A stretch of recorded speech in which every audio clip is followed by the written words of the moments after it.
everybody.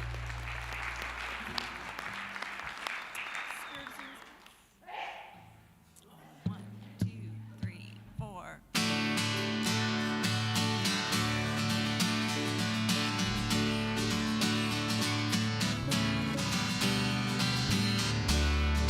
I'm sure you guys know this song. Looking forward to singing it with you.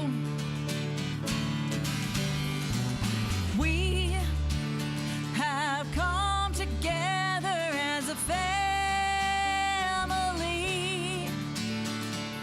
We have come here as we are.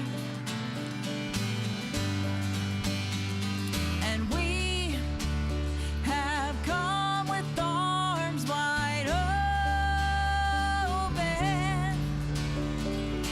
We have gathered here in love.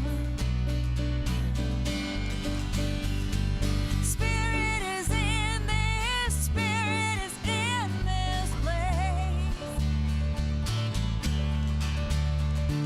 Spirit is in this, Spirit is in this place. Spirit is in this, Spirit is in this place.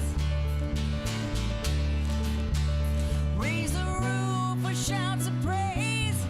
Spirit's in this place.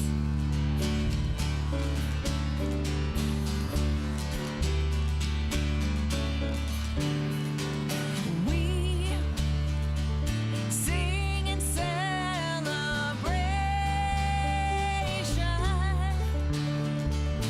We sing with words of prayer. And we affirm our life as sacred. We declare that peace is here. Yeah, yeah. Spirit is in this, Spirit is in this place. Spirit is in this, Spirit is in this place. Spirit is in this, Spirit is in this place. Raise the roof with shouts of praise. Spirit's in this place.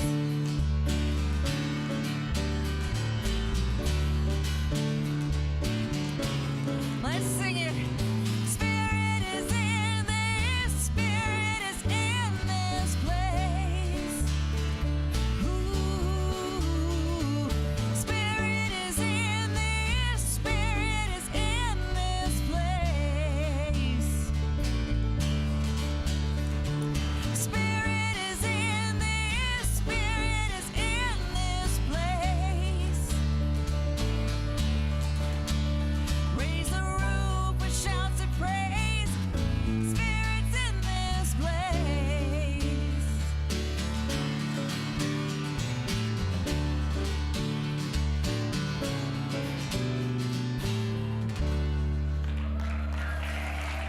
All right.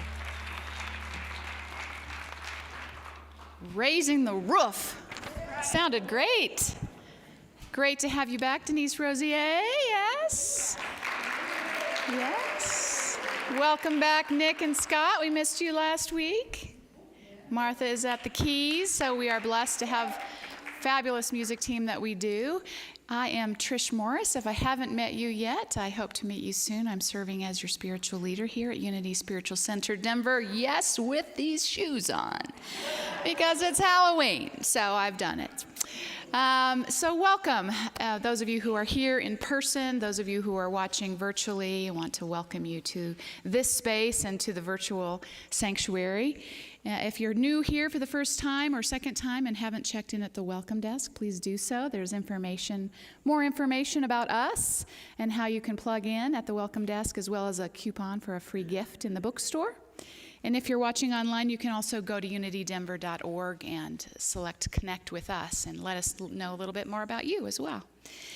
So however you have made it here today, I am glad that you are here, and I encourage you and invite you to just let your whole self be here this morning. You have some fabulous music. We have a fabulous guest speaker and some fun activities afterwards. So you've made it to the right place today.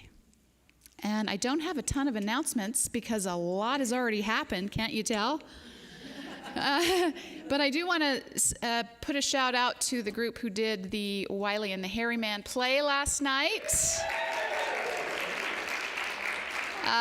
CJDC, they're a couple, they go by initials. CJDC, Cindy, Heidi, Hazel, and Johanna, who was the director, did a fabulous job. Fabulous lineup of chilies, and it was a great night, really well attended. So thanks to all of you who were in that play. I know you put in many, many hours of time, and it was a great success. So I don't have the number yet that we raised, but I will share that with you next week. And we have some fun festivities outside for children of all ages. Everyone is welcome out there. I'll tell you more about that at the end of the service, as we will be sort of christening and dedicating that outdoor play and seating area that has come to fruition. There's a few more finishing touches, but the snow's going to fly soon, so we wanted to get a day to let the kids have some fun out there and let you all see it. So you'll hear more about that at the end of the service. So for now, let's just settle in. I invite you to just take a deep breath as we claim our creed. We do this every Sunday here just to really anchor into what we're about here at Unity Spiritual Center, Denver. So I invite you to affirm this with me. Our God is love. Our race is human. Our faith is oneness. And so you can just take a deep breath into that space and that place within you that knows that to be true. I'll begin our time of prayer by playing the singing bowl that is tuned to our heart chakra. Just let that sound begin to call you inward.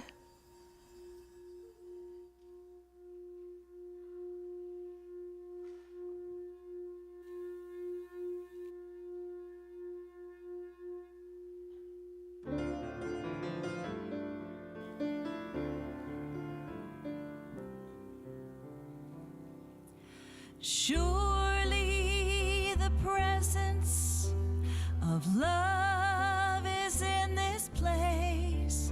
I can feel the mighty power and the grace.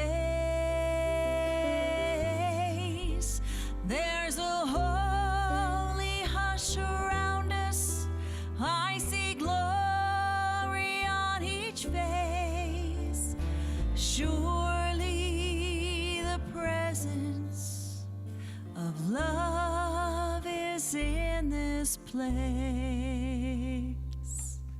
So just take a deep breath into this place of love that is in this space because you are in this space.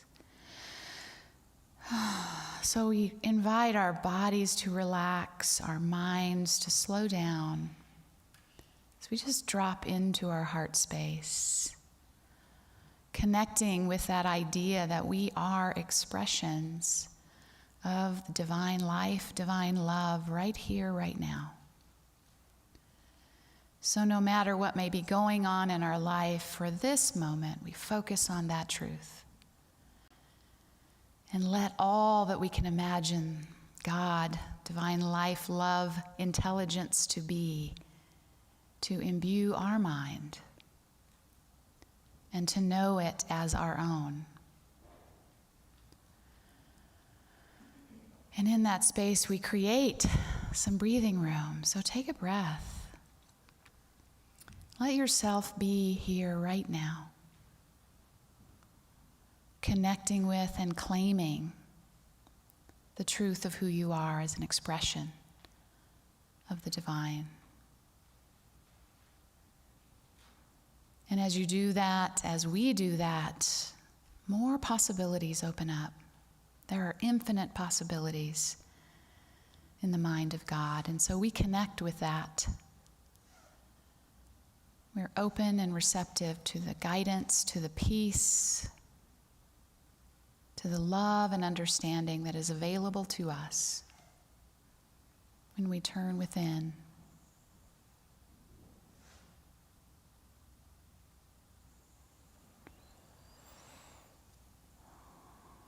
And in that place of knowing our truth, knowing our wholeness, we turn to those in the world and in our life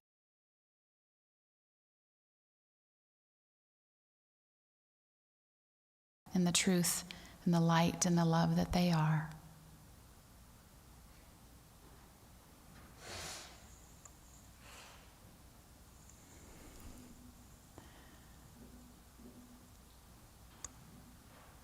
And for this possibility to know all of this, to know and to claim and to grow into our divine potential, our divine nature each and every day, we are grateful.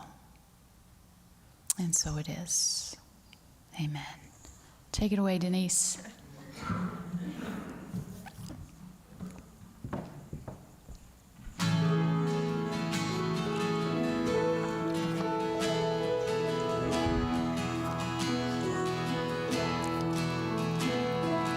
I've heard it said that we're small and alone on our path, but my mind is set on a life greater than that, and my heart is open wide. My heart will be open wide. All that's good that flows from above and below. I am that. I am that. All the joy and love that a life can hold. I am that. I am that. All that's good. All that's good. Some say the answers I seek are found on my knees, but I listen inside to the whisper, I'm all that I need. And my heart is open wide. My heart will be open wide. All that's good that flows from above and below. I am that. I am that. All the joy and love that a life can hold. I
So I want to tell you a little bit about our speaker today, Reverend Pat Venema.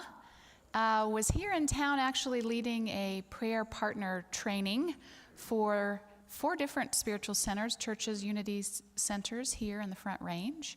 So there was about 30 of us up at Mother Cabrini Shrine on Friday for half the day. And so Reverend Pat refreshed our prayer partners in affirmative prayer and in the power of praying with others.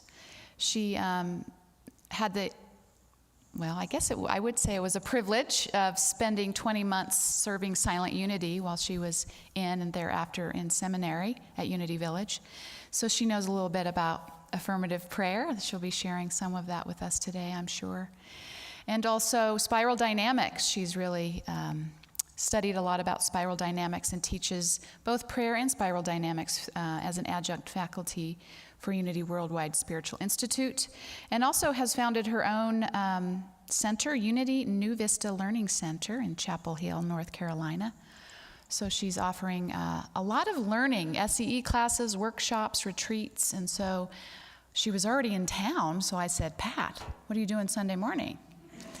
So I'm honored that she said, well, I'll be with you, and I will be bringing this idea of the divine impulse being onwards and upwards. And so that is what she will be sharing with us today. So give a warm welcome for Reverend Pat Venema.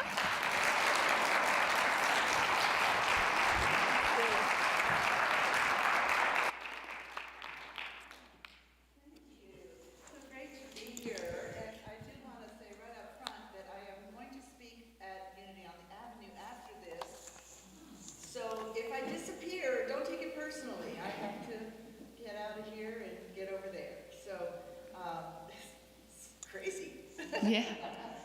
I'll say. I'm really happy My mic's on today. And it was such a delight to be with all those people on Friday and do the exploration of our understanding of God together. So, and my New Vista Learning Center is located in Chapel Hill, but it is an online program. I just live in Chapel Hill. It could have been located anywhere. So please check it out if you'd like to learn.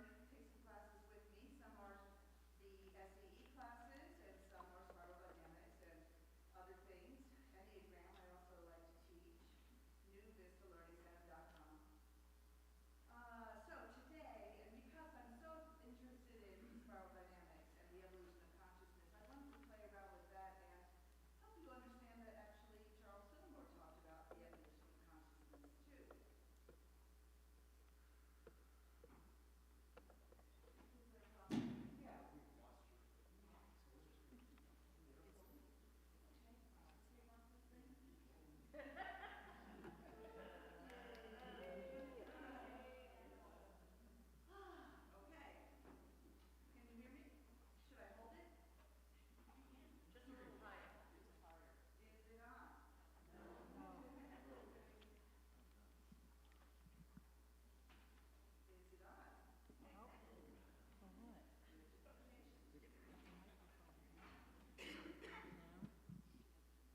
Hello?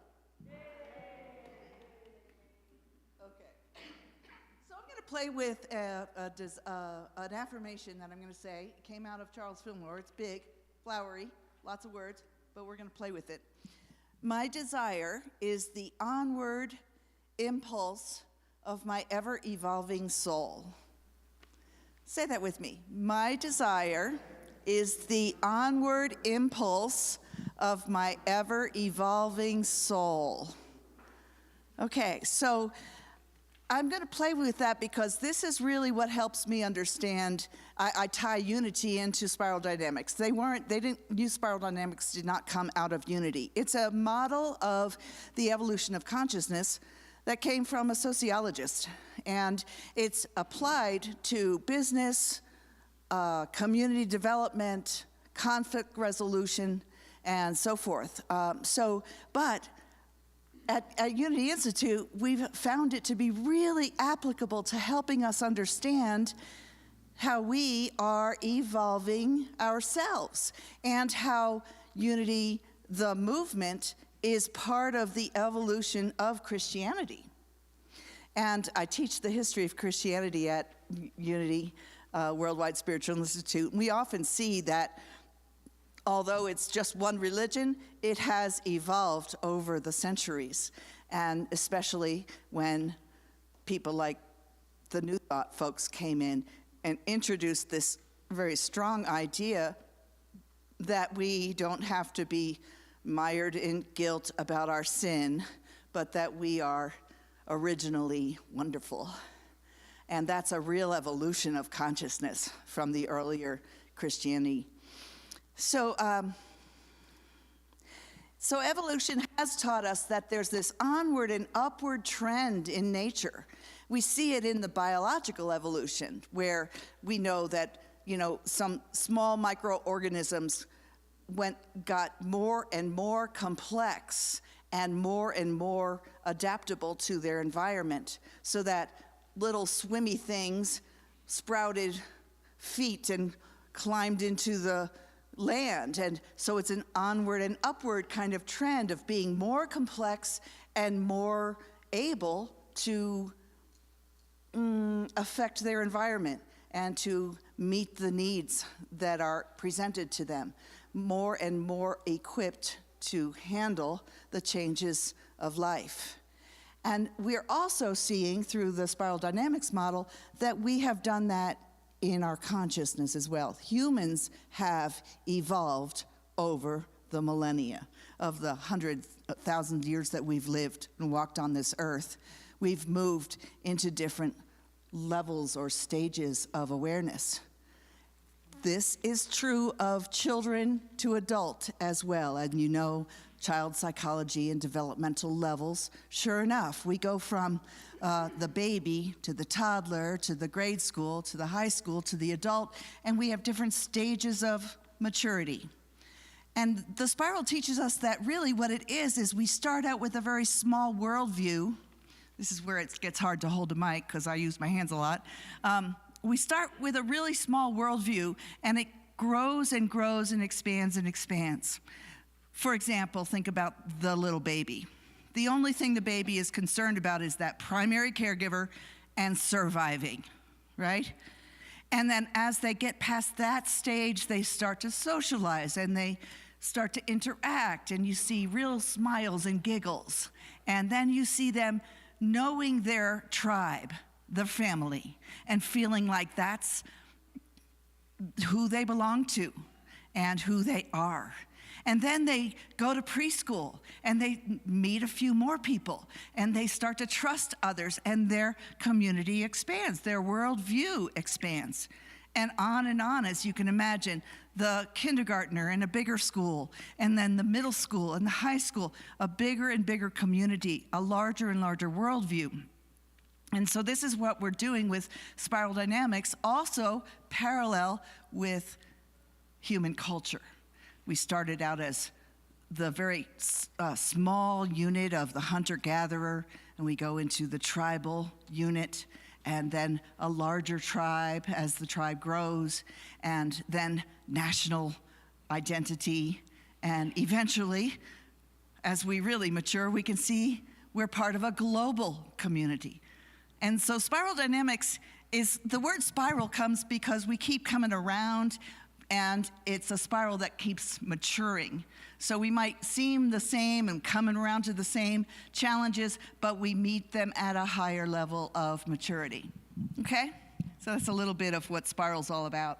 One of the things that it has taught me, though, is that this worldview idea is really an important thing to remember when you're trying to understand another person, because they might be in a smaller worldview than you. They might see only what's important to their tribe and value only that, and they don't care about the other tribe.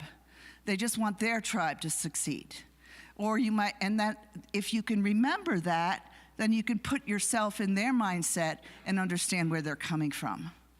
Or if you're in a global worldview and you're thinking about peace on earth and how can everybody get along, you're in a global worldview, then someone who's in a nationalistic worldview might seem to have a smaller worldview. They do. And they might not understand the larger, more expansive worldview. This model can help me, has helped me, and can help everybody understand where others are coming from without judging them. And that's a really important thing for us to try to learn to do. And that's what, when you say your God is love, let's talk about love. I thought of that, and it brings me right back to where I wanted to go with that. Desire. Desire is the onward impulse of the ever-evolving soul, is what I said. Desire is another word for love.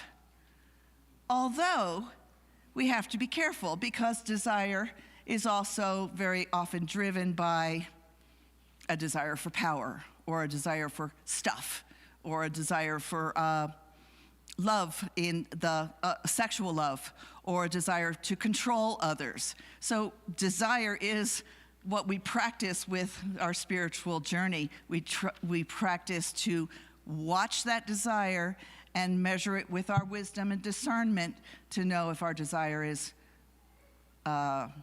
steered and directed in the right direction. The direction of, is it going to bring me more into the alignment with oneness with God? Charles Fillmore said, man has never had a desire that could not somewhere in the wisdom of God be fulfilled. If this was not true, the universe would be weak at its most vital point. Desire is the onward impulse of the ever-evolving soul.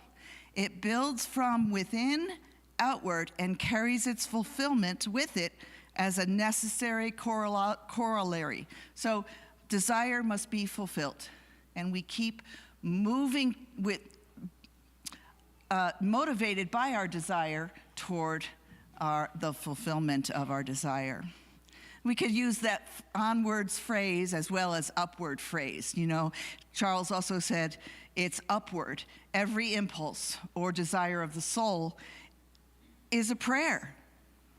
And prayer is a conscious expression of the upward trend of nature found everywhere. There's a desire to evolve. There's every time things get in our way and aren't working well, we desire to find a solution for it, collectively as well as personally. And as we're looking at our current trends right now, where there's so much misunderstanding and mistrust in our society, and polarity and division, our desire is for peace and unity and getting along and trying to understand each other and coming to a place where we accept the same facts and operate from those that common understanding. And so we have a desire for things to resolve and be more copacetic. So that's an impulse, that's a desire, and it's a evolutionary desire. When things get really crummy in our society and scary and unstable, a new idea will be birthed by us because we are motivated by a desire to have peace and let everyone live their lives.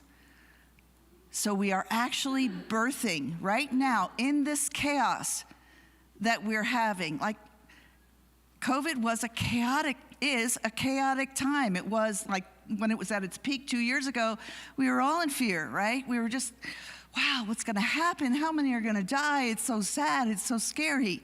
And we're still in that, we're still seeing that, but all the other things that have come up at the same time, it's like a volcano has erupted with social unrest and justice issues coming up, and now that tendency to regress and go backwards into the way it used to be 50 years ago. Example of, being the legislative decision to take the abortion rights away from people, the regression of going backwards for fear of the changes and instability that's happening. People want stability. So when we have a chaotic time like this, we don't want to go backwards. We want to birth a new way of dealing with the problems that the previous paradigm created. And that's what our evolutionary impulse is all about. Onward and upward. What's the upward trend? Teilhard de Chardin, he is a Jesuit priest, in the 1900s. He said he was also a paleontologist, a priest and a paleontologist. And he, by observing fossils and the digs that they did in China when he was there, he actually was part of the discovery of the Peking man skull, the oldest skull that had ever been discovered. And he really used his religious upbringing and this scientific upbringing to pull together an evolutionary idea. And he said that we are all moving upward toward the light, toward God. He called it the Omega point, like God is the Alpha and the Omega, the beginning and the end. And he said our end is reuniting with the Omega point, love. So our trend is upward toward love. You know, that's metaphoric, it's not up there, but it's upward in the sense of it's much higher vibrational level than hate and judgment. So our upward trend is toward unity, toward oneness, toward realizing we're all one. And there's a lot of people who don't get that, do they? So we hold that vision together as people who do yearn for that. We hold that vision together that those who see just division and hate will break down those barriers and open their world view to a greater global community, realizing we're all one. There's stories about people who try to use their inventions in order to solve their problems. Think about a very ancient Hebrew story of the Tower of Babel. All the people said, you know, if we were united, we'd be much more powerful. Let's build a big tower so everybody knows where to come and so we can all be one. And the gods said, no way. We're not going to let these people have power. Then they'll be like the gods. And so they confused them and created many languages, and nobody understood each other, and they dispersed. A great myth to realize that way back when that writer was writing, he or she understood that unity is power. And when that person who wrote it observed that we are very diverse, they realized diversity is a problem because we don't understand each other. The Tower of Babel is that opportunity that we tried to do and we continue to try to do to have that onward trend of trying to be aware of our oneness. Very old story. Another old story is about Daedalus and his son, Icarus. And Daedalus was an inventor. He was building this great structure, a labyrinth, but the Cyclops came and he trapped them in Daedalus's own invention. And Daedalus needed to get out of his predicament. I see a metaphor there with how humankind creates a society that works for a while, and then we get trapped in that paradigm. And we get stuck, and we have to invent a new paradigm. So Daedalus says to his son, how about if we take these feathers and some wax, I don't know where they got the wax from, and make wings. And you know the story. They fly up out of the labyrinth, but Daedalus says, now, son, don't go too high, or your wax will melt. And sure enough, Icarus falls into the sea.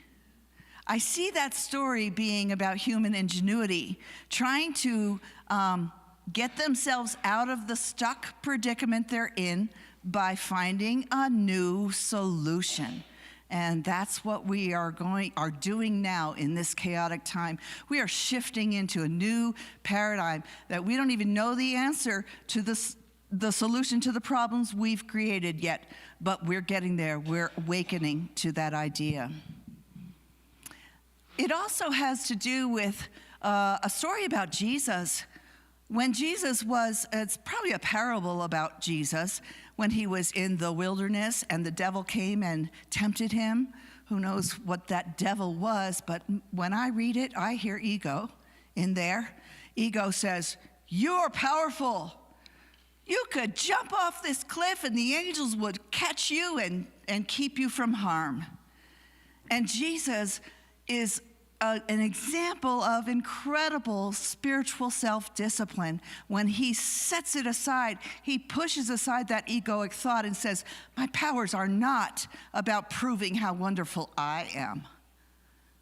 My powers, my spiritual powers, are to bring me closer to the Father, his Father, the oneness. And so he is in that upward trend of always remembering that his discipline is to remember his oneness.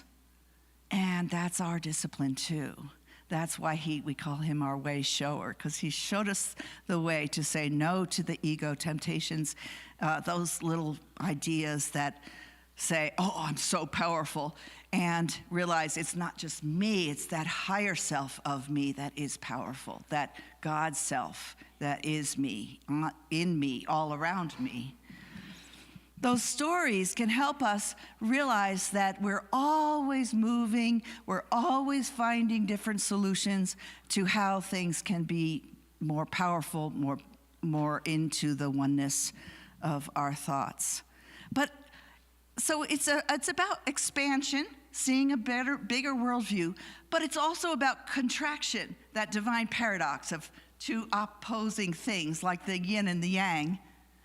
Contraction, meaning we expand our worldview, but then after a while, we start to just go, what is this all about?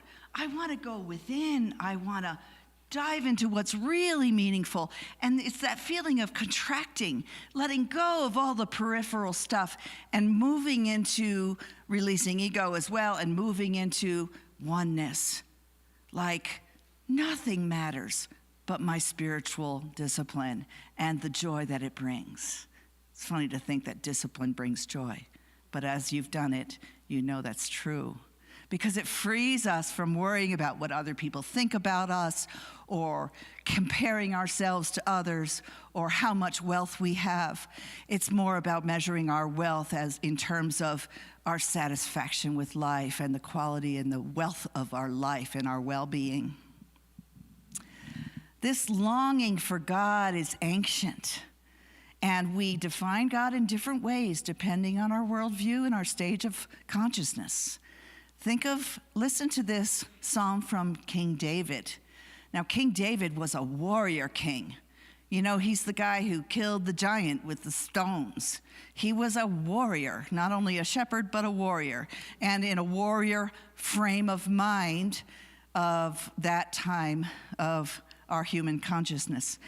He writes in Psalm 42, as the deer longs for running streams, so my soul longs for you, O God.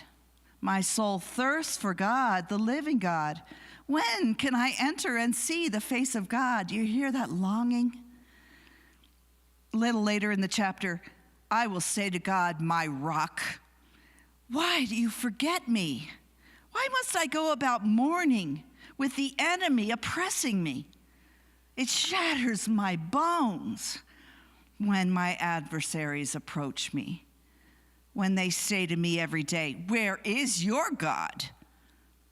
Why are you downcast, my soul? He turns right into his own self-reflection. Why are you downcast, my soul? Why do you groan within yourself? Wait for God, and you shall again praise him, my Savior and my God. So there's a really nice little journal entry that David writes about his angst, about wanting God wanting not to be oppressed by his enemies. There's lots of enemies when you're a warrior god, a warrior king. And longing for that, telling his soul to be quiet and wait for the oneness that he wants to feel. It's an ancient longing that we still have, and we don't have to wait for some magical experience. We don't have to wait for some authoritarian God to say, okay, now I'll accept you because you've been a good girl or good boy. We know that God is in the very essence of the universe, in all of the plants and the animals and the rocks and the trees, and in us. So it's a matter of us awakening to that, awakening from the dream of thinking we're all separate, awakening into the oneness of the very essence of God is in us and in you and in you and in you and in you. And as we awaken to that and shed the embedded unworthiness and the old skin, just like metamorphosis, we step into the light, and we are the light. We are the light for others as well. It's a longing that is our divine impulse. So when we're in a place of discontent, I invite you not to shy away from that. Notice your discontent. Things aren't going well. I don't feel settled. Something's wrong here. Notice that as a call toward the onward and upward nature that you are innately doing, your ever-evolving soul is doing.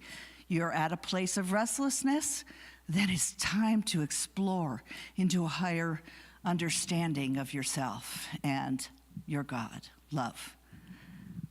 Desire is the onward impulse of the soul. Did you know that desire is another word for love? Okay, remember that. Charles Fillmore talks about love as a magnetizing force, like the omega point pulling us toward love. He talks about it as a harmonizing force, which certainly we need in this world right now. And he talks about it as desire or passion, so that when we're wanting something and putting our passion behind it, that is our energy, our divine power of love, calling forth something new for us.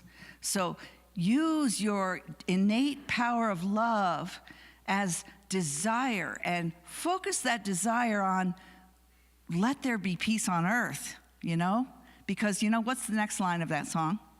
Let there be peace on earth and let it begin with me. And I like to say, yes, there is peace on earth, and yes, it begins with me. Each one of us doing that passion, that desire of holding the vision of reconciliation, understanding, and peace in this world. It begins with us, and we can be that light to all the people around us and letting it ripple out. We hold that in our prayer. We hold that prayer of, may there be peace, and may it begin with me. Thank you. Namaste.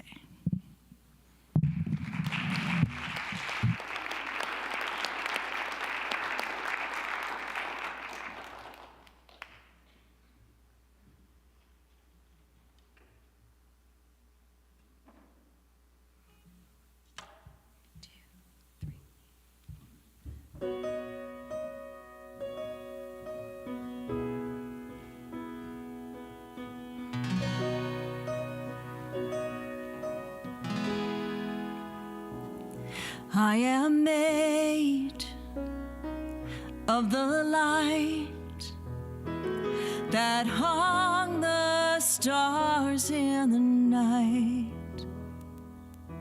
a perfect thought since time began. I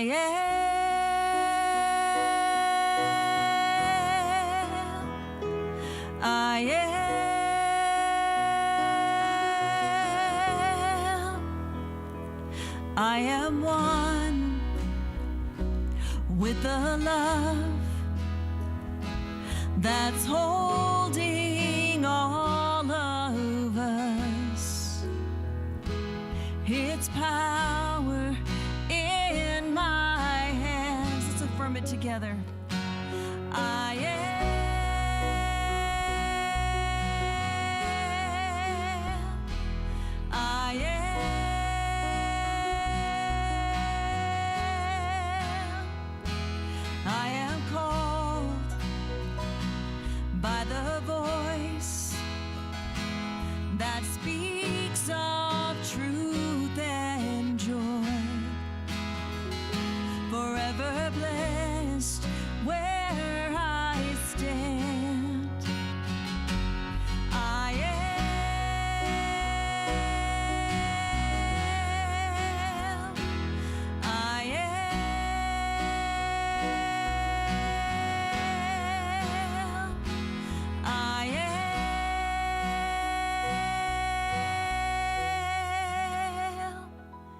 I am.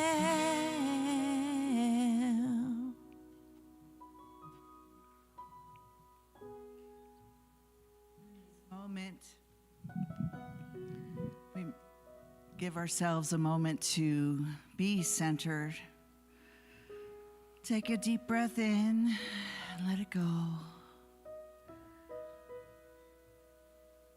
I am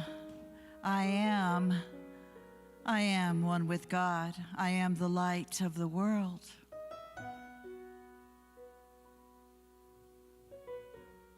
I am able to shine that light to others and invite them to awaken to their divinity.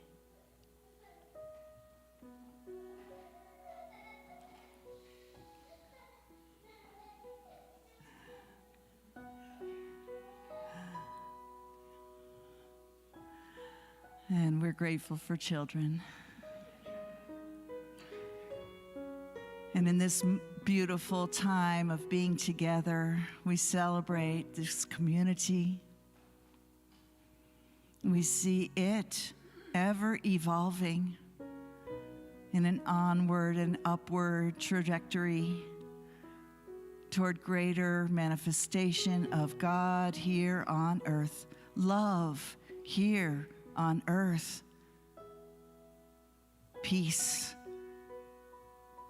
fulfillment, and joy.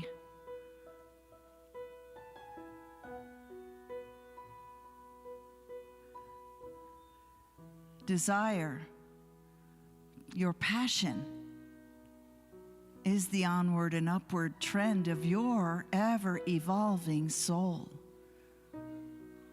You are growing and becoming more and more a manifestation of the love of God. We'll hold that thought for a moment in silence. I am evolving toward the oneness of love.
And in this moment, with our hearts open, I invite you to envision your love touching someone who is on your mind, someone who needs to feel the love of the divine love that you're radiating right now.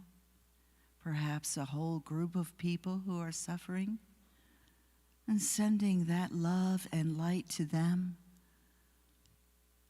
and imagining them feeling that spiritual touch right now.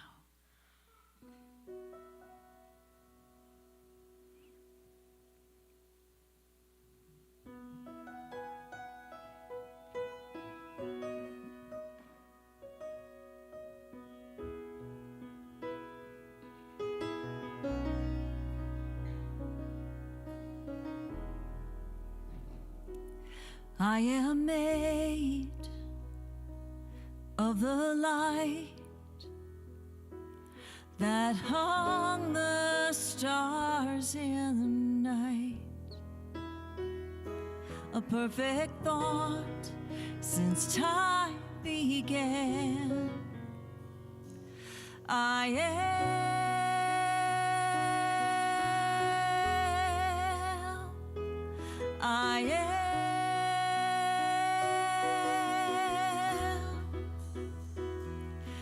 am one with the love that's holding all of us. It's power in my hands. I am.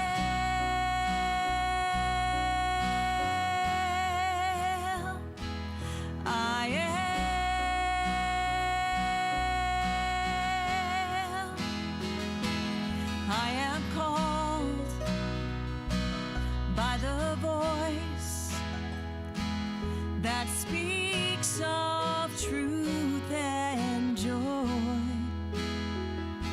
Forever blessed where I stand. I am.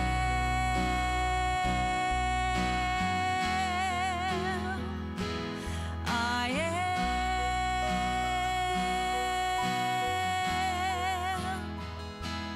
I am.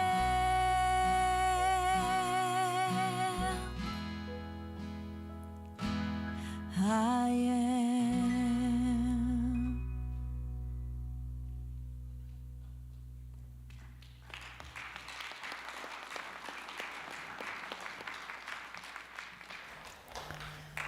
Thank you for that message and that meditation. That was beautiful. Yes.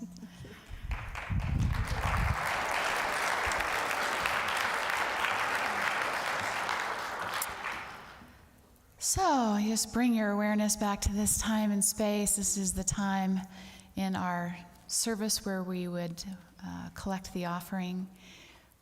There are baskets in the back as you leave for you to leave your financial good in support of this ministry and all that we do here. We know that what is given in love multiplies and harmonizes and goes forth to do the work of love. And so for all that you give, we are so grateful. Those of you who are watching online, you can see some ways on your screen. And those of you in-house can see them as well. Ways that you can give via your phone at unitydenver.org, or if you have our Unity Denver app, you can do it that way. But there's a donate button on unitydenver.org. So thank you for that. We appreciate your support. And let's just bless our love offering together. Divine love as me blesses and multiplies all that I am, all that I have, all that I give, and all that I receive. I am thankful. We've got some young people coming in. You can go ahead and start, Denise. They're going to just come on down. Yep. All that I have is blessed. All that I give is blessed. All that I am is blessed, blessed. All that I have is enough. All that I give is enough. All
I'm blessed.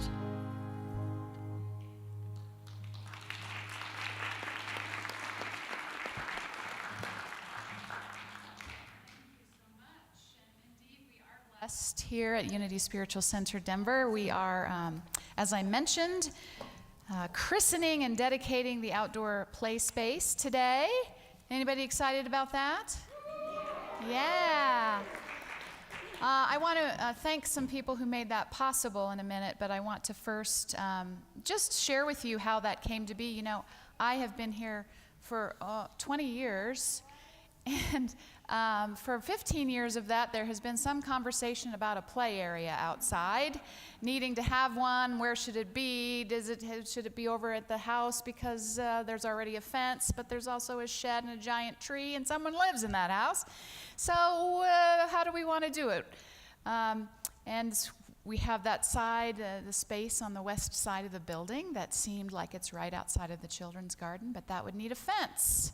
Oh, and that would cost money. And so here we go, right? This is how it happens, understandably. And what is the nature of it, and what's the vision of it, and what's the purpose of it?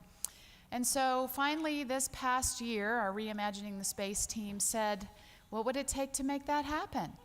And some people in the congregation said, well, my husband can make the fence if he gets some volunteers. And so we got, it's okay, you don't have to shush, they're fine.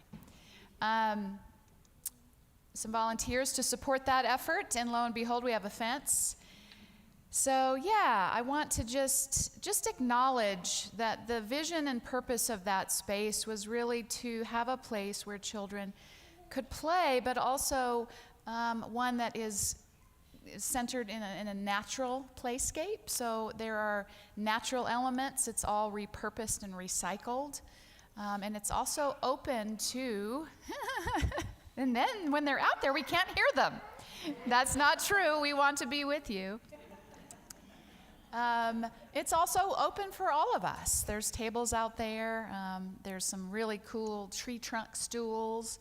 And so it's not completely finished. We're still adding a music wall from recycled materials. And on the other side, you'll see that's a project for spring. We'll be building a sort of a labyrinth-themed walk space and bench area in the rock area. So don't look at that today. You won't like it. But the play area is suitable for people to enjoy today. And so we'll be blessing it and letting the children experience that. And I hope that you will as well. So, yeah, for that dedication, you know, Myrtle Fillmore was, I wish I had that quote, Lisa, do you remember it? Our job is not to entertain our children, obviously, but to call forth within them the wisdom that they have, the truth that they are. Now, when I'm talking, children, you can't yell right at me. And so that is what that play space really is. Using those materials, it really supports imaginative, connecting experience out there. So I hope that you will see that for what it is.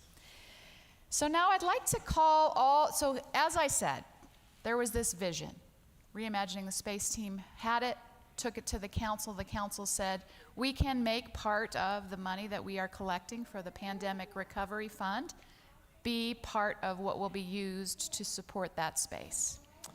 So thank you to the council for doing that. Thank you to those of you who have donated to that. Yes, you can applause to that. And then, as I mentioned, there was a fine gentleman whose wife nominated him to build a fence. And then he went on to help build the sandbox and help put the concrete slabs in to have the what do you call those? The kite shades out there. He did all of that. What else have you done, Dow? He's been here all along, helpfully leading the cause, and he had a great number of people who also helped. So I would love for those of you who participated in that, starting with the jailbird Dow Newen, to come on down front here. So if you helped at all, please come down front.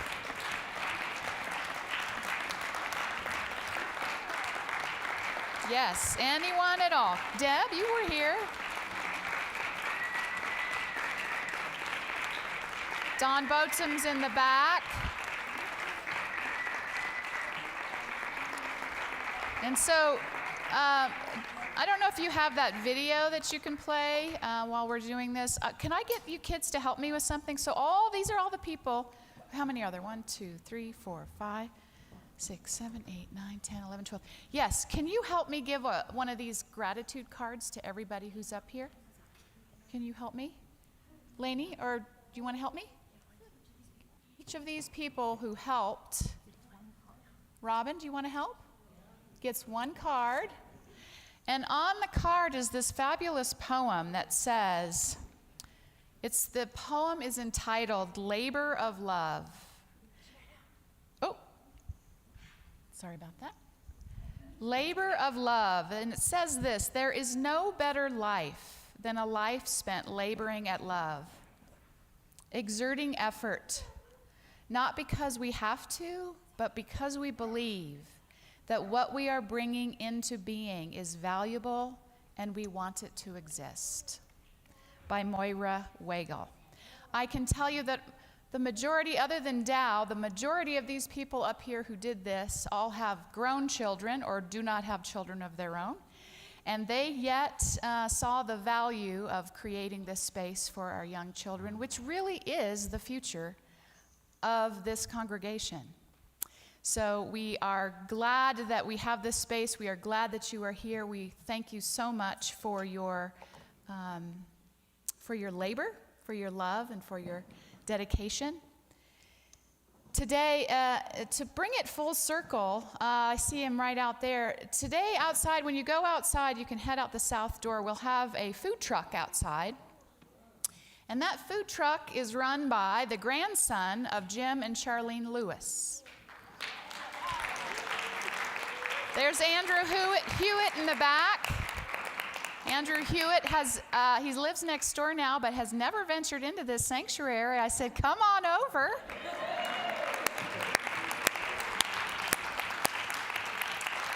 And when I talked to him about this, I said, how do we want to make this work? And he said, I'll do it on a donation basis. Don't worry about it. I want to take good care of you all.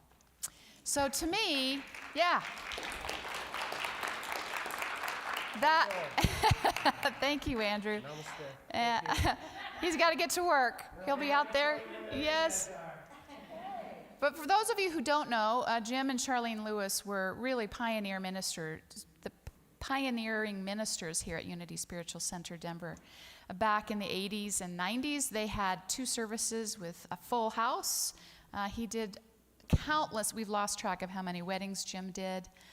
He wrote many books. So he was a powerful leader in this church history and ministry. And so the fact that now we have his grandson giving back, see, it feels like that quote, like giving back in a way, but you may not know why or how, but it all comes full circle. So here's Andrew saying, come on out and let me feed you in honor of my grandparents.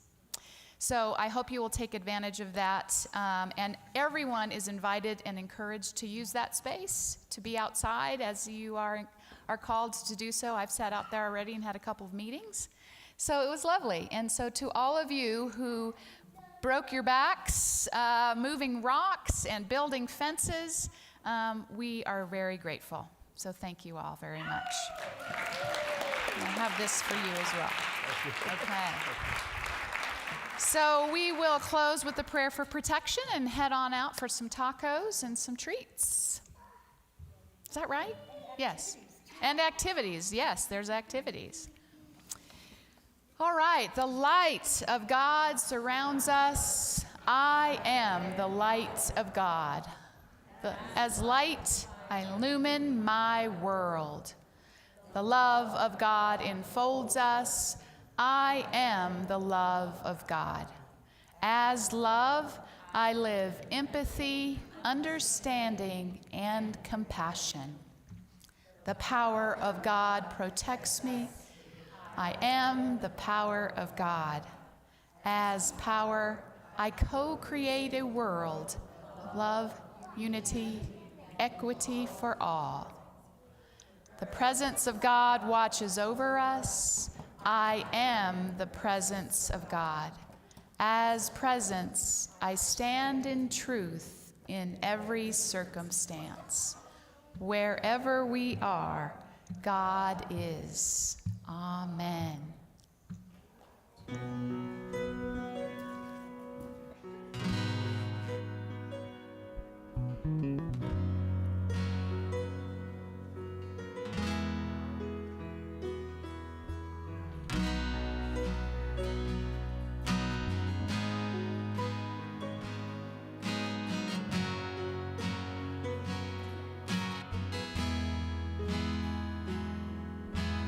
Love in the words I say, peace in the world I make, God in every breath I take, joy in my day, joy in my day.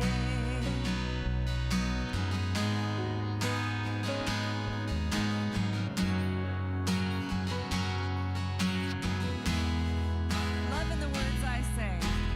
Love in the words I say. Peace in the world I make. Peace in the world I make. God in every breath I take. God in every breath I take. Joy in my day. Joy in my day. We are lifted up. We are lifted up. We are lifted up higher. And we are lifted up. We are lifted up. We are lifted up higher. Love in the words we say. Peace in the world we make. God in every breath we take. God in every breath we take. Joy in our day. Joy in our day. We are lifted up. We are lifted up. We are lifted up higher. We are lifted up. We are lifted up. We are lifted up higher.